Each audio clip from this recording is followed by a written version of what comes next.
Hello, ഇന്ന് ബുക്കിൻ്റെ bind കൊണ്ട് നമുക്കൊരു വാൾ ഡെക്കോർ ഉണ്ടാക്കാം. അപ്പോൾ ഫസ്റ്റ് തന്നെ ഇവിടെ ഒരു സ്റ്റാർ വരച്ചെടുത്തിട്ടുണ്ട്.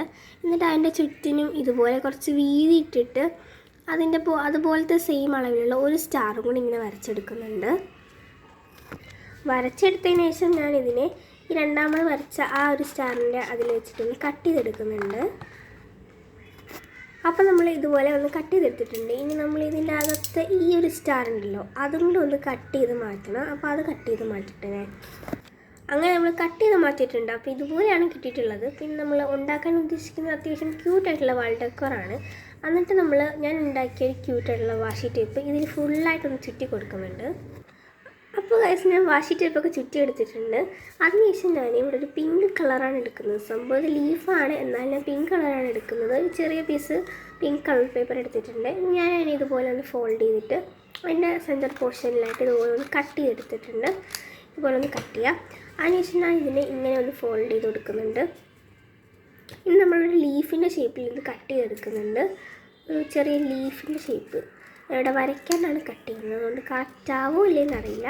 ഞാൻ എന്തായാലും ഒരു ലീഫിൻ്റെ ഷേപ്പിൽ ഇതുപോലെ കട്ട് ചെയ്തെടുത്തിട്ടുണ്ട്. ഇതുപോലെ നമുക്ക് ഈ ഒരു പീസും കട്ട് ചെയ്തെടുക്കാം. അപ്പോൾ നമ്മളിതുപോലെ 2 പീസ് കട്ട് ചെയ്തെടുത്തിട്ടുണ്ട്. ഇനി നമുക്കിതിനെ ഇവിടെ ഇങ്ങനെ ഒട്ടിക്കലാണ് എൻ്റെ പരിപാടി. അല്ലെങ്കിൽ നമുക്കിതിനെ യൂണിക്കോൺ ആക്കാം. എന്താണെന്ന് ഇപ്പോൾ ഞാൻ തീരുമാനിക്കുന്നതേ ഉള്ളൂ. നമ്മുടെ ഈ ലീഫ് ഇങ്ങനെയാണ് ഉണ്ടായിരുന്നത്. അപ്പോൾ ഞാൻ അതിൻ്റെ സെൻറ്റർ പോർഷൻ കട്ട് ചെയ്തിട്ട് ഇതുപോലെ 2 ലീഫാക്കിയിട്ട് മൊത്തം 4 ലീഫ് എടുക്കുന്നുണ്ട്. എന്നിട്ട് 4 ലീഫിനെ ഇതുപോലെ ചുറ്റിനും ഒട്ടിച്ച് വയ്ക്കുന്നുണ്ട്. അപ്പോൾ നമ്മൾ ഇതുപോലെ ഒന്ന് ഒട്ടിച്ചെടുത്തിട്ടുണ്ട്. ഇനി ഒരു പിങ്ക് കളർ എടുത്തിട്ട് ഞാൻ ഇതിൻ്റെ നടുക്കൊരു ലീഫിൻ്റെ ലുക്കൊക്കെ കിട്ടാനായിട്ട് ഇതുപോലെ വരയ്ക്കുന്നുണ്ട്. ഞാൻ സത്യം പറഞ്ഞാൽ ലീഫാണ് ഉദ്ദേശിച്ചത്. പിന്നെ കുറച്ച് ക്യൂട്ടായിക്കോട്ടെ എന്ന് വിചാരിച്ചിട്ടാണ് പിങ്ക് ലീഫ് എടുക്കുന്നത്. നിങ്ങൾക്ക് വേണമെങ്കിൽ ഗ്രീൻ ലീഫ് എടുക്കാവുന്നതാണ്. അപ്പോൾ ഞാനിതുപോലെ വരച്ചുകൊണ്ടിരിക്കുകയാണ്.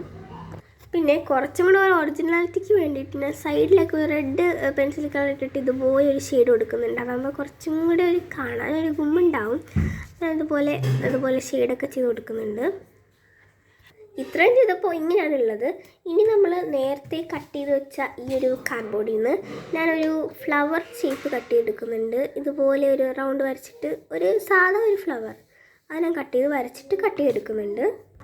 അങ്ങനെ ഷേപ്പിലൊന്നും കട്ട് ചെയ്തില്ല, ഷേപ്പ് അല്ലാണ്ട് ഞാൻ കട്ട് ചെയ്തെടുത്തിട്ടുണ്ട്. ഇനി ഞാൻ അതിൽ ഔട്ട്ലൈനും കൂടെ കൊടുക്കുകയാണ്. എനിക്ക് ബ്ലൂ പെന്നാണ് ഇവിടെ ഉള്ളത്. അപ്പോൾ ഞാൻ ബ്ലൂ പെൻ ഇട്ടിട്ട് ഔട്ട്ലൈൻ കൊടുക്കുകയാണ്. ബ്ലാക്ക് പെൻ ഉണ്ടെങ്കിൽ അത് ഇട്ടിട്ട് ഔട്ട്ലൈൻ കൊടുക്കുന്നതായിരിക്കും നല്ലത്.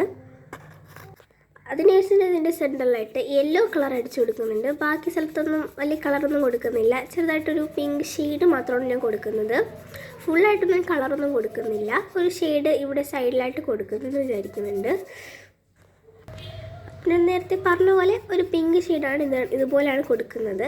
ഫുള്ളി കളർ കൊടുക്കാൻ എനിക്ക് തോന്നിയില്ല, കാരണം ഒരു രസം ഉണ്ടാവില്ല. അപ്പം എനിക്കിങ്ങനെയാണ് ഇഷ്ടം, അതുകൊണ്ട് ഇങ്ങനെ കൊടുക്കുകയാണ്. നിങ്ങൾക്ക് ഏത് കളറിലെ ഫ്ലവർ വേണോ വരയ്ക്കാം, കളർ ചെയ്തൊക്കെ എടുക്കാം.